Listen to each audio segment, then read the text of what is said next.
जय श्री कृष्णा। राधे राधे। आज वैशाख मास कृष्ण पक्ष की द्वादशी तिथि है और आज वरुथिनी एकादशी व्रत का पारण भी किया जाएगा। यानी जिन भक्तों ने कल वरुथिनी एकादशी का व्रत रखा था आज भी अपना व्रत खोलेंगे। आज का दिन बाद ही शुभ और मंगलकारी है। एकादशी व्रत के पारण के दिन तुलसी माता और लक्ष्मी माता की कथाओं का सुनने से ही व्रत पूर्ण माना जाता है और भक्तों की समस्त मनोकामनाएं पूर्ण होती है। तो जिन लोगों ने व्रत नहीं भी रखा है उन्हें भी द्वादशी के दिन तुलसी माता की कथाओं को सुनने से धन संपत्ति और अनंत शुभ फलों की प्राप्ति होती है और मनोकामनाओं की पूर्ति होती है। तो चलिए भगवान विष्णु और लक्ष्मी नारायण के चरणों का ध्यान करते हुए इन कथाओं को सुनते हैं।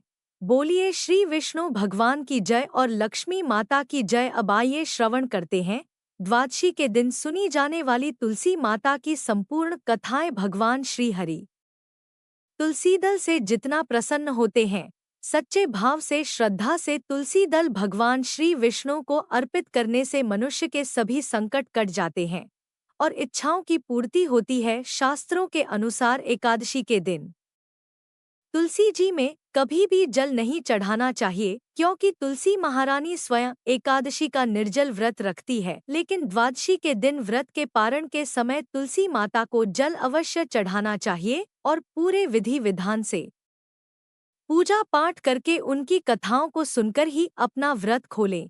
एक बुढ़िया मैं तुलसी जी को सिंचती थी और कहती थी, है तुलसी माता सत की दाता, मैं तेरा बिडला सींचती हूँ, मुझे बहू दे, पीतांबर की धोती दे, मीठा मीठा गास दे, बैकुंठा में वास दे, चटक की चाल दे, पटक की मोद दे, चंदन का काठ दे, रानी सा राज दे, दाल भात का भोजन दे, ग्यारस की मौत दे, कृष्ण जी का कंधा दे। तब तुलसी माता यह सुनकर सूखने लगी तो भगवान ने पूछा कि हे तुलसी, तुम क्यों सूख रही हो? तुलसी माता ने कहा कि एक बुढ़िया रोज आती है और यही बात कह जाती है, मैं सब बात तो पूरा कर दूंगी लेकिन कृष्ण का कंधा कहाँ से लाऊंगी? तो भगवान बोले, जब वो मरेगी तो मैं अपने आप कंधा दे आऊंगा। तू बुढ़िया माई से कह देना। जब बुढ़िया माई मर गई, सब लोग आ गए। जब माई को ले जाने लगे तो वह किसी से न उठी। तब भगवान एक 12 बरस के बालक का रूप धारण करके आए। बालक ने कहा, मैं कान में एक बात कहूंगा तो बुढ़िया माई उठ जाएगी। बालक ने कान में कहा, बुढ़िया माई मन की निकाल ले, पीतांबर की धोती ले, मीठा मीठा गास ले, बेकुंठा का वास ले, चटक की चाल ले, पटक की मोत ले, कृष्ण जी का कंधा ले। यह सुनकर बुढ़िया माई हल्की हो गई। भगवान ने कंधा दिया और बुढ़िया माई को मुक्ति मिल गई। हे तुलसी माता, जैसे बुढ़िया माई को मुक्ति दी वैसे सबको देना। अब तुलसी माता की एक और कथा सुने। एक समय की बात है, एक परिवार में ननद और भाभी साथ साथ रहा करती थी। ननद का विवाह अभी नहीं हुआ था। वह तुलसी जी के पौधे की बहुत सेवा करती थी। नियम से तुलसी को सींचती और दीपक जलाती थी। लेकिन उसकी भाभी को यह सारी बातें बिल्कुल भी पसंद नहीं थी। जब कभी उसकी भाभी को बहुत ज्यादा गुस्सा आता तब वह अपनी ननद को ताना देते हुए कहती कि जब तुम्हारा विवाह होगा तो मैं इस तुलसी को ही बारातियों को खाने को दूंगी और तुम्हारे दहेज में भी तुलसी ही दूंगी। तुम जब देखो तुलसी की ही सेवा करती रहती हो। कुछ समय बीत जाने पर ननद का विवाह तय हो गया। विवाह के दिन भाभी ने अपने कहे अनुसार बारातियों के सामने तुलसी का वह गमला फोड़ दिया जिसकी सेवा उसकी ननद किया करती थी और तुलसी के पत्ते खाने के लिए कहा। तुलसी जी की कृपा से वह फूटा हुआ गमला कई सारे स्वादिष्ट पकवानों में बदल गया। भाभी ने गहनों के नाम पर तुलसी की मंजरी से बने हुए गहने अपनी ननद को पहना दिए। देखते ही देखते तुलसी जी की मंजरी से बने हुए गहने भी सुंदर सोने जवाहरात में बदल गए। इतना ही नहीं, भाभी ने मारे क्रोध के वस्त्रों के स्थान पर तुलसी का जनेव रख दिया और वह भी रेशमी और सुंदर वस्त्रों में बदल गया। अब जब ननद अपनी ससुराल में पहुंची तो ससुराल में तो उसके दहेज की बहुत प्रशंसा हुई। यह बात भाभी के कानों तक भी पहुंची। उसे बहुत आश्चर्य हुआ। उसने सोचा कि उसने तो ननद के गहने, कपड़े और जने तक तुलसी जी के ही रखे थे। तुलसी की मंजरी रखी थी। यह सब जानकर भाभी को बहुत आश्चर्य हुआ। अब उसे तुलसी की पूजा का महत्व समझ में आ गया। उस भाभी की भी एक लड़की थी। वह तब अपनी बेटी से कहने लगी कि बेटी, तुम भी तुलसी की सेवा किया करो, तुम्हें भी तुम्हारी बुआ की तरह फल मिलेगा। वह जबरदस्ती अपनी बेटी से तुलसी की सेवा करने को कहाँ करती, लेकिन लड़की का मन तो तुलसी की सेवा में लगता ही नहीं था। धीरे धीरे समय बीता, भाभी की लड़की बड़ी हो गई। अब उसके विवाह का समय आ गया। तब भाभी सोचने लगी कि जैसा व्यवहार मैंने अपनी ननद के साथ किया था वैसे ही अब मैं अपनी बेटी के साथ भी करूंगी, तो यह भी गहनों से लग जाएगी और बारातियों को भी खाने में तरह तरह के पकवान मिलेंगे और ससुराल में भी इसे बहुत मान सम्मान मिलेगा। यही सोचकर भाभी बारातियों के सामने तुलसी का गमला फोड़ देती है, लेकिन इस बार गमले की मिट्टी मिट्टी ही रहती है। मंजरी और पत्ते भी अपने ही रूप में रहते हैं। जनेब ने भी अपना रूप नहीं बदला और जब भाभी ने सभी बारातियों को खाने में तुलसी के पत्ते दिए तो यह देखकर सभी लोग और बाराती भी भाभी की बुराई करने लगे। भाभी ने लालच में आकर अपनी बेटी के दहेज में भी तुलसी के पत्ते और मंजरी आदि रख दिए थे। जब बेटी अपनी ससुराल पहुंची तो वहां पर भी उसकी बुराई ही हुई। भाभी ननद को नहीं बुलाती थी। एक दिन भाई ने सोचा कि मेरी पत्नी तो मेरी बहन को बुलाती नहीं है, क्यों ना मैं ही अपनी बहन से मिलकर आऊं।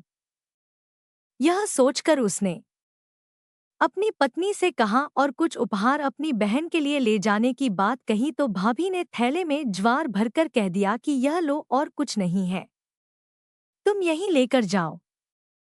तब भाई बहुत दुखी मन से अपनी बहन के पास चल दिया।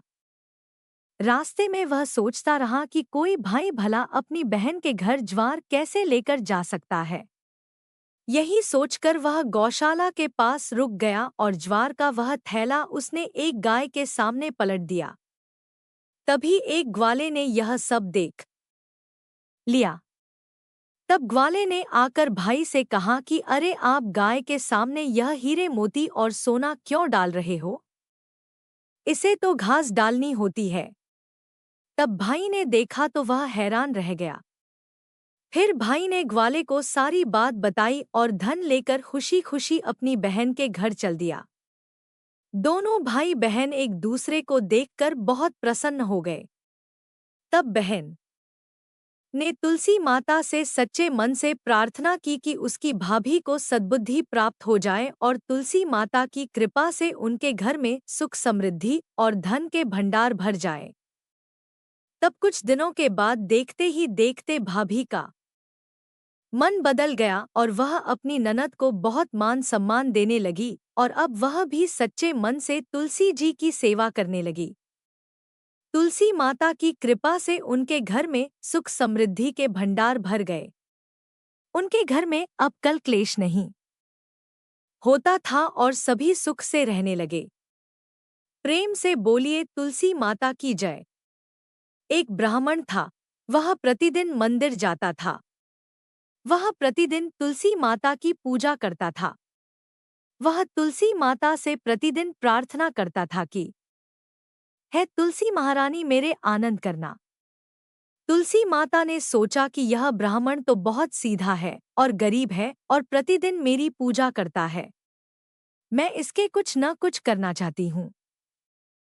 तो तुलसी महारानी एक कन्या का रूप बनाकर बैठ गए और उस ब्राह्मण को बोला कि ब्राह्मण, मैं भी तेरे घर आना चाहती हूँ।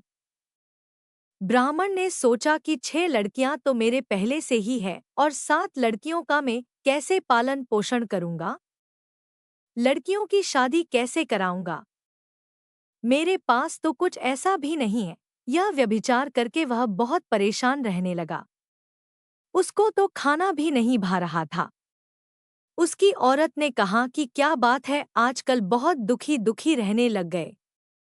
तो इस पर ब्राह्मण बोला कि मैं मंदिर जाता हूँ, वहां पर एक छोटी सी सुंदर सी कन्या बैठी है और वह कहती है कि ब्राह्मण मैं आपके घर आऊं। उसकी पत्नी बोली कि अरे इसमें परेशान होने की क्या बात है, आ रही है तो आने दो।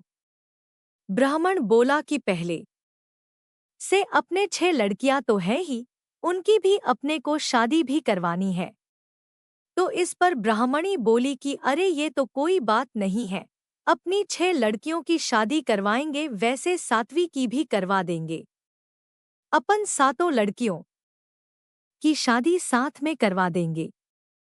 अगले दिन जब वह ब्राह्मण मंदिर गया तो उस छोटी कन्या ने पूछा, ब्राह्मण में आपके घर आऊं? तो ब्राह्मण बोला कि हाँ चल बेटा चल। उनको वह घर पर लेकर आ गया। तुलसी माता के कन्या के रूप में ब्राह्मण के घर आने से ब्राह्मण के घर बहुत आनंद हो गया। घर में लक्ष्मी की बारिश हो गई। जब ब्राह्मण 7 कन्याओं की शादी के लिए वर ढूंढने जाने लगे तो उस छोटी कन्या ने कहा कि मेरे तो शालिग्राम जी के मंदिर में जाकर शालिग्राम जी को बोलना कि बारात लेकर आए और मेरी 6 बहनों के तुम्हारी इच्छा से वर ढूंढ लेना। तुलसा महारानी की मेहरबानी से उसके तो सब जेवर कपड़ा खाना सब तैयार हो गया और अच्छी धूमधाम से उनकी शादी हो गई। और उस ब्राह्मण के तुलसी माता टूटमान हुए। हम भी तुलसी माता जी से यही प्रार्थना करते हैं कि है तुलसी माता, जैसे आप ब्राह्मण पे टूटमान हुए वैसे हम पर भी होना, और जैसा आनंद ब्राह्मण के करा वैसे हम सबके करना। एक कन्या थी। जब वह थोड़ी बड़ी हुई और उसको समझ आने लगी, तब से ही वह तुलसी माताजी की पूजन करने लगी।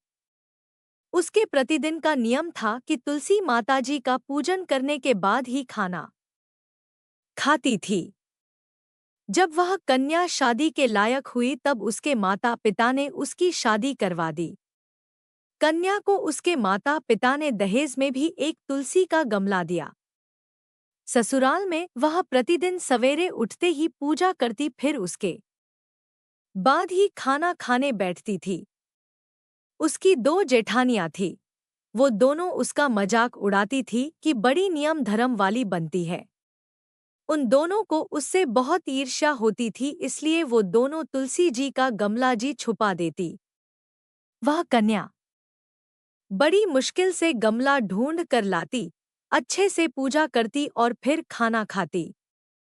वह गमला ढूंढ कर लियाती तो एक दिन तो उसकी जेठानियों ने क्या करा कि गमला ही दूर फेंक दिया।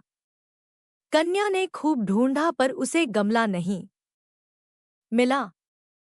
वह बहुत ही परेशान हो गई। उस दिन तो उसने खाना भी नहीं खाया।